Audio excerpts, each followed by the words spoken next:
오늘 구약성경 26번째 에스겔서에 대해서 우리가 말씀을 나누도록 하겠습니다. 사람이 고난 가운데 빠질 때 하나님을 알지 못한 사람은 내 인생이 어찌 이렇게 기구한가 그렇게 탄식하지만 하나님을 믿는 백성들에게는 의문점이 생깁니다. 하나님이 과연 살아계셔서 나의 삶을 돌보시는 그런 분이신가? 하나님이 정말로 살아계시고 모든 것을 주관하신다면 내가 왜 이런 일이 생기는가? 그러면 내가 하나님의 사랑을 받고 있는 사람인가? 하나님이 나를 무관심하게 돌보시지 않는 그런 분이신가? 하나님의 전능성과 나에 대한 사랑, 이 두 가지가 많은 그런 그 의문점 가운데 중요한 것이라고 할 수 있습니다. 지금 독일에서 있다가 이제 그 소환된 그 사람이 재판을 받으면서 옛날에 돈도 실력이다 그렇게 얘기를 했다가 요즘에 자기가 철없어서 그렇게 말을 한 것이다. 그런데 철이 없어서 한 말이 아니라 예로부터 인생 세상에서 하는 것은 돈이 실력입니다. 오죽했으면 돈은 귀신도 부른다. 전가통신이라는 이 고사성어가 있습니다. 돈 있으면 귀신도 불러서 일을 시킨다는 것입니다. 세상에서는 돈이 가깝고 또 주먹이 법보다 가깝다는 말도 있어요. 그래서 우리가 마음에 말 때가 있는 거예요. 하나님을 이렇게 믿고 그러는데 돈 없으니까 일이 안 된다. 하나님을 믿어도 주먹이 가까워. 하나님의 의로우심은 직접 나타나 보이지 않는 것 같고 세상의 권력과 돈이 모든 일을 이끌어가는 것처럼 보인다.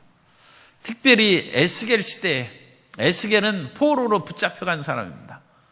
여호야긴 왕과 함께 포로로 붙잡혀가서 거기서 포로 생활을 하고 있어요. 그러니까 이 에스겔은 제사장 출신입니다. 원래 거기에서 이제 하나님의 부르심을 받아서 선지자가 되었는데 집안이 대대로 제사장이죠. 하나님을 일반 백성들보다 하나님의 선택한 백성들보다 더 열심히 믿는 그런 삶 속에서 태어났다. 그렇게 얘기할 수 있습니다. 그런데 에스겔은 아니 내가 왜 하나님을 믿고 제사장으로 태어났는데 이렇게 포로로 끌려와가지고 여기에는 성전도 없고 하나님을 믿는 그런 백성들도 없는 그런 속에서 살아가나? 과연 하나님이 살아계신가? 하나님이 과연 나를 사랑하시는가? 그 문제에 대해서 이제 에스겔이 설명을 하고 있습니다. 그래서 이 에스겔의 배경을 보면 에스겔은 이름이 하나님은 강하시다 그런 뜻입니다. 하나님이 약하시다 그렇게 생각하고 있는가? 그렇다는 것입니다. 고대 세계에서는 국가 간의 전쟁은 신들의 싸움입니다. 요즘의 싸움은 국가의 경제력이고 군사적인 힘으로 싸우는 것이죠.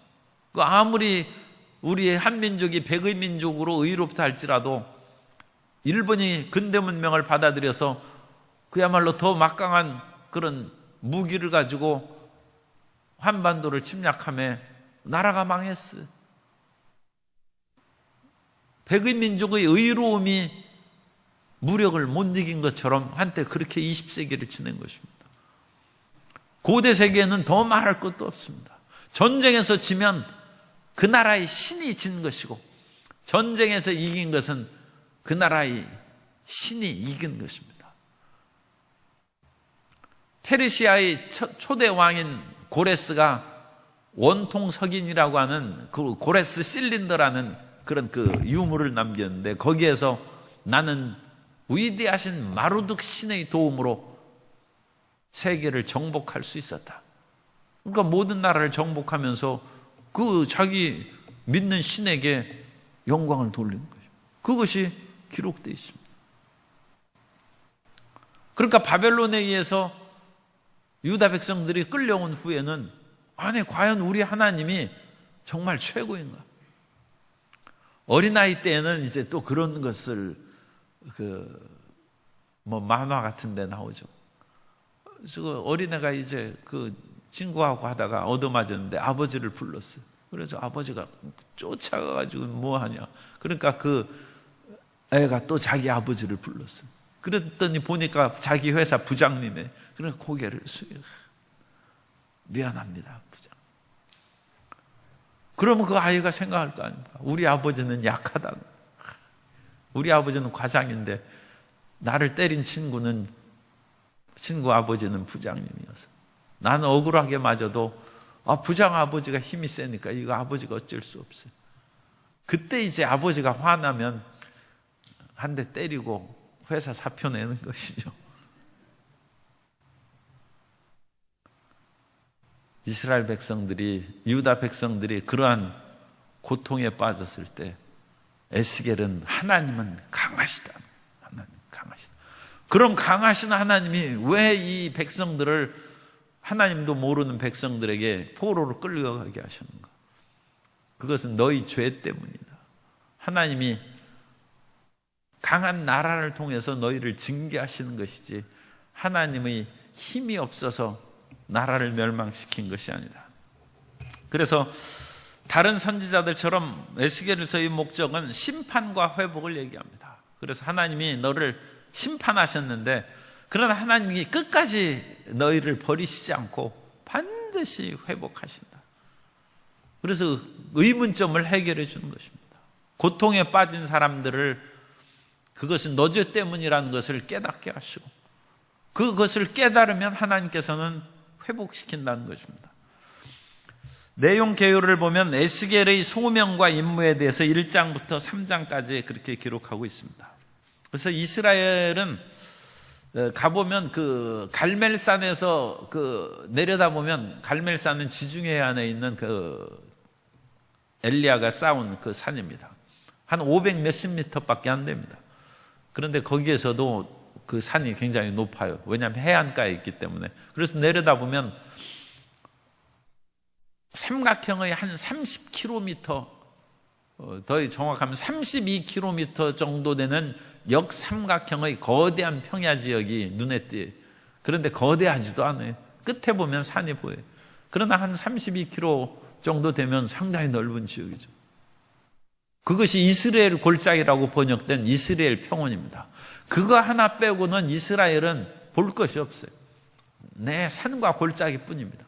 그러므로 그 이스라엘이나 유다에 사는 백성들은 하나님을 산신이라고 그래요. 하나님은 산에 계신. 그래서 대평야지대에 살던 사람들이 와보면 이건 산골짜기입니다. 오늘날 이라크의 바그다드 아래 수도인 바그다드에서 페르시아만으로 내려가는 그 지역이 대평원 지역입니다. 물론 오늘날 사막이고 관계농업으로 하는 지역도 있지만 거기에서는 동서남북을 돌아가면서 지평선이 보이는 광활한 평야지. 우리가 한쪽만 바라보고도 지평선을 바라보면 굉장히 넓은 땅인데 동서남북으로 뺑뺑 둘러서 그 자리에 서서 지평선이 다 보이는 그런 평야지. 그런 데서 살던 사람이, 그런 지역에서 살던 군인들이 이 이스라엘 유다에 오면 완전 산골짜기죠. 산신. 하나님은 산신. 그러므로 그 유다 백성들이 포로에 사로잡혀 가서도 그런 게 주눅이 드는 거예요. 너희 좁은 나라에 있는 그런 하나님이 얼마나 위대하시겠느냐. 이 넓은 땅을 봐라. 그런데 에스겔의 초반부에는 이 그발강가라는 것은 유프라테스 강과 티그리스 강의 물을 끌어들여서 그 광활한 지역에 운하를 만들고 거기에다 농사를 짓고 해서 거기에서 메소포타미아 문명이 시작된 것입니다. 그래서 그발강가는 그발 운하로 요즘에 그렇게 하고 있습니다. 그런 특별한 강이라기보다는 그 운하로 뚫은 그 거대한, 중국도 양자강과 황허강을 거기에서 연결시킨 대운하를 만들고 그랬지 않습니까? 그래서 하나님은 이 평야지대에 임재하시는, 그룹을 타고 하나님께서 그 자리에 영광스럽게 나타난다.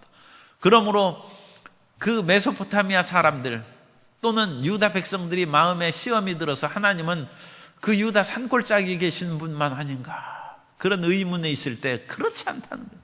하나님은 이 메소포타미아의 거대한 평원 가운데도 임재하셔서 영광을 드러내시는 하나님이시다.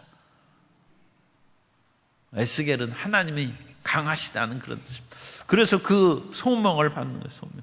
그 소명 가운데 시작하고, 그 하나님께서 왜 이와 같이 그 백성들을 고통과 좌절이 속에 빠뜨렸는가?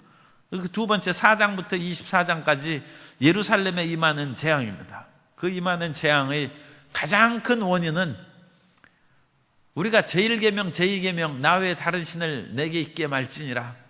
우상을 섬기지 말라. 우상을 뭐 형상이나 어떤 것으로 만들지 말라. 그래서 1, 2계명은 하나입니다. 그래서 하나님 외에 다른 신이 없다는 것이죠. 그런데 유다가 멸망할 당시에 이스라엘 그 유다 백성들이 얼마나 타락했는지 하나님의 성전에서도 우상을 섬겼어요. 에스겔서 8장 14절 이하에 보면 거기 있습니까? 우리 다 같이 읽겠습니다. 그가 또 나를 데리고 야훼의 전으로 들어가는 북문에 이르시기로 보니 거기에 여인들이 앉아 담무스를 위하여 애곡하더라. 그가 또 내게 이르시되 인자야 내가 그것을 보았느냐? 너는 또 이보다 더 큰 가증한 일을 보리라 하시더라. 그가 또 나를 데리고 야훼의 성전 안뜰에 들어가시니라. 보라, 야훼의 성전 문 곧 현관과 제단 사이에서 약 25명이 야훼의 성전을 등지고 낯을 동쪽으로 향하여 동쪽 태양에게 예배하더라. 그 당시 인기 있는 미남신이 담무스입니다. 이 담무스는 바벨론의 그런 그 신인데, 소위 말해서 그 가나안의 바알과 같은 기능을 행하는 것입니다. 그런데 그 일종의 미남 청년으로 그렇게 나타나는 거예요. 그래서 이스라엘 여인들이 성전에 들어가는 북문에서 담무스를 위하여 애곡하는 거예요. 담무스를 왜 애곡합니까? 이 담무스는 비가 오지 않으면 죽고 비가 올 때 살아나는 그런 자연신이에요. 그래서 비와 구름을 관장하는 그런 신의 기능을 갖고 있습니다. 그래서 담무스가 죽었어요. 그러니까 이건 신도 아니죠. 그렇지만 어쨌든 이스라엘 여인들이 이 페르시아 그 바벨론 지역에서 온 이 새로운 미남 청년 신을 그렇게 또 좋아하고 그래서 우상을 섬기고, 또 하나님의 성전에서 동쪽 태양신에게 절하고 그럼 하나님이 그 성전을 놔두시겠습니까? 그걸 무너뜨리는. 수많은 죄와 사회적인 부도덕, 부조리도 많이 있습니다. 오늘날 우리가 너무 사회적인 불의와 공의를 세우는 일에 그렇게 마음을 두고 있는데 중요한 것이죠. 그러나 그거보다는 하나님께 지은 죄가 그게 첫째입니다. 우리 그걸 먼저 생각해야 돼요. 그래서 우리가 이 사회의 정의와 공의를 세우는 그거에 앞서 하나님 앞에서 바르게 행하고, 그 다음에 하나님 앞에 바르게 선 사람은 당연히 사회적으로 공의로 질서를 지키면서 살아가는 그것을 해야 됩니다. 그래서 수많은 죄 가운데 나라를 멸망시킨 그 가장 큰 원인은 하나님에 대한 배신이고 우상숭배인 것입니다. 그래서 에스겔 11장 23절에 보면 야훼의 영광이 성읍 가운데서부터 올라가 성읍 동쪽 산에 머무르고 하나님의 영광이 성전을 떠나는 환상을 에스겔이 보는 거예요. 하나님의 영광이 성전을 떠나면 그것은 건물입니다. 요즘에 영국에서 테러가 많이 나오고 그러는데 영국에 갔다 온 사람이 참 그런 얘기는 뭐 그 어느 나라에서나 있을 수 있는데 어떻게 특별히 영국 얘기를 옛날에 제가 들어서 그 교회가 팔려가지고 술집이 됐다고. 뭐 건물이니까. 그럼 어찌 그런 지경이 되냐. 하나님이 떠나시면 그건 벽돌로 세운 콘크리트로 지은 건물에 불과한 것이다. 하나님께서 솔로몬의 성전을 가보니까 기가 막힌 거예요. 하나님을 예배하는 것이 아니라 담무스를 섬기고 동쪽 태양신에게 절하고 그러는데 하나님이 거기에서 언제까지 그냥 참으시고 불쌍히 여기시겠습니까? 하나님의 영광이 떠났다는 것입니다. 그러니까 느부갓네살의 군대들이 와서 거기를 허물어 버렸는데 하나도 죽지도 않았어요. 하나님의 성전을 발로 짓밟는데 죽지 않는 거예요. 왜 죽지 않습니까? 그건 건물이고 그냥 돌멩이로 세운 것이니까, 하나님의 영광이 떠났으니까 그건 무의미한 것입니다. 에스겔이 정말 놀라운 환상을 보는 거죠. 하나님의 영광이 동쪽으로 해서 떠나시는 거예요. 그러므로 이제 그 남은 것은 하나님께서 그들을 심판하셔서 그물을 치고 올무에 걸려서 에스겔서 10장 20절에 있는 것처럼 끌고 바벨론으로 가서 나를 반역한 그 반역을 거기에서 심판할지며, 그래 포로로 끌려가서 바벨론에서 심판하신다. 그러나 하나님은 공의의 하나님이시기 때문에 유다와 예루살렘만 심판하신 것이 아니라 이방 민족도 심판하신 것이 25장에서 32장까지. 그래서 암몬, 모압, 에돔, 두로, 애굽 뭐 그런 여러 나라들을 또 공의대로 심판하신 내용입니다. 그것은 뭐 넘어가고, 그 다음에 이 심판을 받은 후에 하나님께서 어떻게 하시느냐? 회복하신다. 이걸 이제 잊지 말아야 돼요. 아무리 심판이 혹독할지라도 하나님께서는 회개하는 사람을, 회개하는 민족을 회복시켜 주십니다. 그래서 하나님은 인자하심이 영원하시다는 것입니다. 아무리 멀리 갔다 할지라도 거기에서 돌이키면 회복이 됩니다. 그래서 회복의 예언이 에스겔서 이제 33장부터 39장까지 보면 이제 하나님께서 때가 되니까, 에스겔은 아직 유다가 멸망하기 전에 포로로 붙잡혀 왔어요. 그래서 여호야긴 왕이 아직 나라가 멸망하기 전에 그 바벨론의 느부갓네살 왕이 끌고 왔어요. 그래서 여호야긴 왕이 사로잡혀 올 때 제사장이나 로마 그 예루살렘의 귀족들도 그렇게 이제 잡혀오고, 그 이전에도 다니엘 뭐 사드락과 메삭과 아벳느고도 붙잡혀오고 뭐 그런 여러 그 사로잡혀서 인질로 붙잡아간 것이죠. 그러다가 그게 597년입니다. 11년, 그러니까 횟수로는 12년째에 586년 예루살렘이 멸망하고 성전이 무너집니다. 그것이 이제 에스겔 33장 21절에 나와요. 우리가 사로잡힌 지 12해, 12째 해, 10째 달, 5째 날에 예루살렘에서부터 도망하여 온 자가 내게 나와 말하기를 그 성이 함락되었다 하는, 나라가 그때 완전히 망한 것입니다. 12년째. 그래서 597년에 사로잡혀 왔고 586년에 이제 비시니까 거꾸로 내려가는 거예요. 나라가 망했습니다. 그러나 하나님께서는 멸망으로 심판하시고, 그것을 통하여 아직 붙잡혀가지 않은 선지자는 예레미야 아닙니까? 예레미야는 거기에서 그냥 폐허 속에서 슬퍼하면서 예레미야 애가를 부르고, 붙잡혀간 에스겔은 그 사로잡혀간 그곳에서 예언을 하고, 다니엘도 사로잡혀간 그 지역에서 그와 같이 선지자 역할을 하고, 그러니까 이 두 부류가 있죠. 예루살렘에 남아있는 부류와 바벨론으로 사로잡혀간 그 부류가 있고, 그래서 이건 딴 얘기입니다만 어쨌든 성경도 그 이후에 판본이 틀려요. 예루살렘을 중심으로 한 판본이 있고 바벨론 판본이 따로 나옵니다.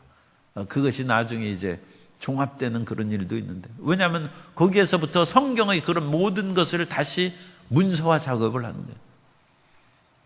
끌려간 곳 속에서 하나님밖에 의지할 수 없기 때문에 거기에서 성경의 그런 기록, 문서화 작업이에요. 그 전에는 그냥 성전이 있으니까 그런 거 필요 없죠. 하나님 와서 예배하면 되니까. 그러다가 그런 일이 이제 진행되게 됩니다. 그러나 하나님께서는 멸망이 확실한 것처럼 회복도 회개하면 확실하게 우리에게 회복시켜 주십니다.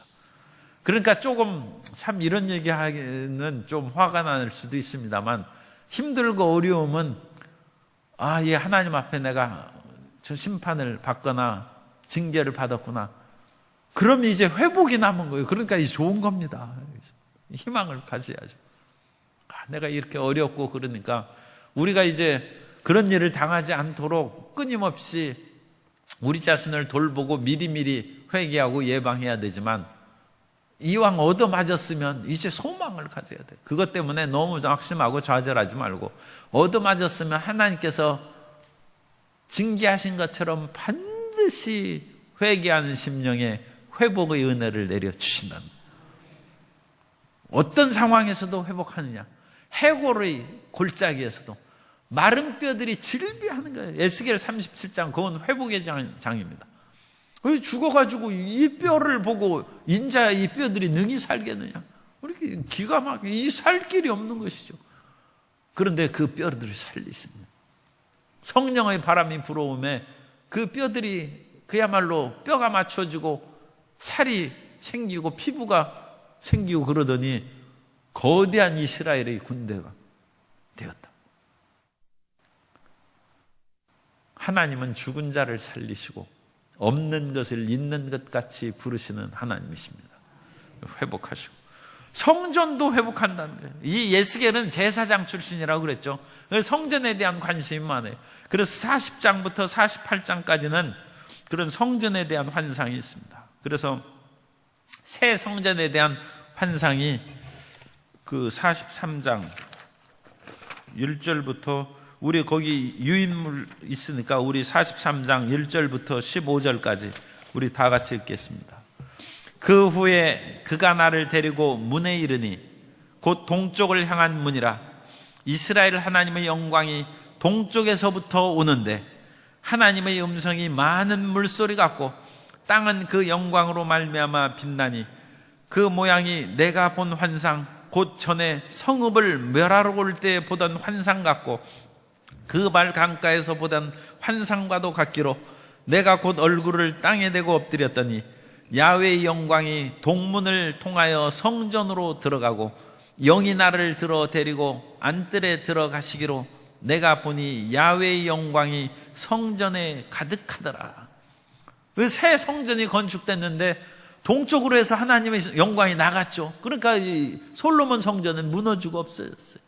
그런데 무너지지 않는 영원한 새 성전의 환상을 에스겔이 보는 거예요.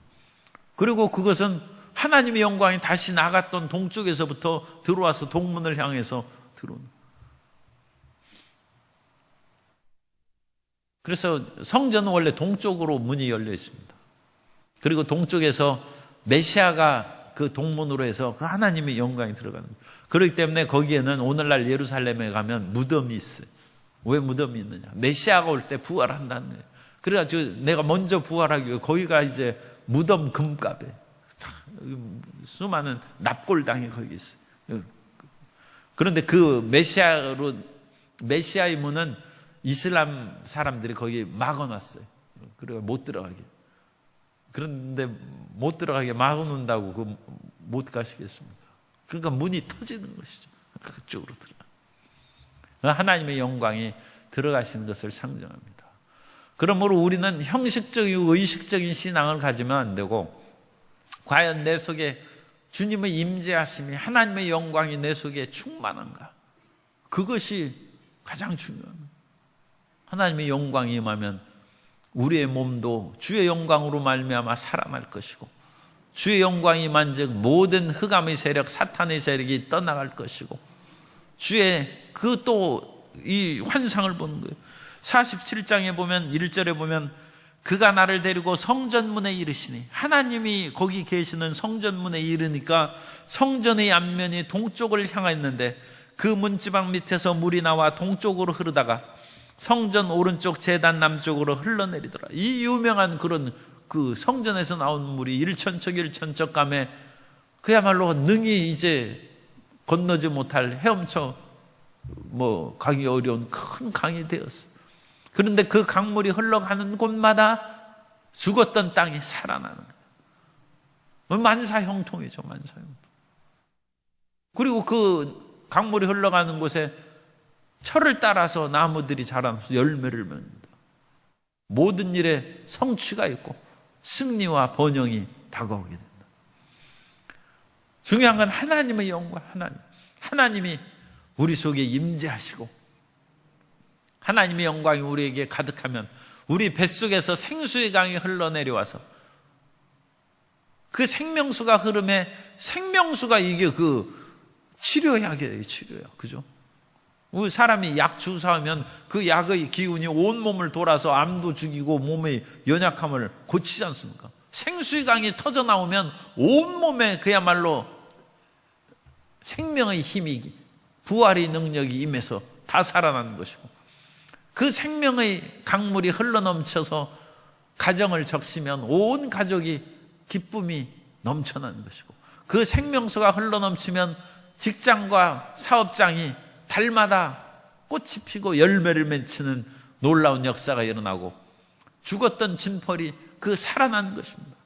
살아나서 살기 좋은 새 세상이 된 것이다. 그래서 하나님이 이제 거기에 계시다는 환상을 봅니다. 그래서 에스겔의 그런 그 중심 사상이 거기 있고 종교 의식이 있습니다만, 어쨌든 에스겔은 그 강하신 하나님, 위대하신 하나님을 봅니다. 우리가 믿는 하나님은 위대하신 하나님입니다. 위대하신 하나님이 왜 로마에 붙잡혀서 십자가에 못 박혀 죽으셨습니까? 그건 우리 죄 때문에 죽으신 것입니다. 마찬가지예요. 에스겔이 봅니다. 위대하신 하나님의 백성이 왜 포로로 붙잡혀 왔습니까? 너희 죄 때문이라는 것입니다. 그건 우상 숭배고 세상에 끌려간 그 마음이다.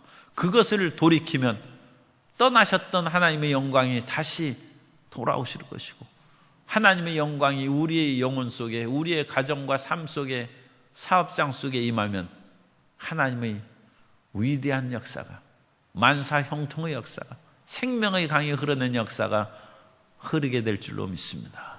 그런 은혜로 승리하는 우리 모든 성도님 되시기를 주님 이름으로 축복합니다.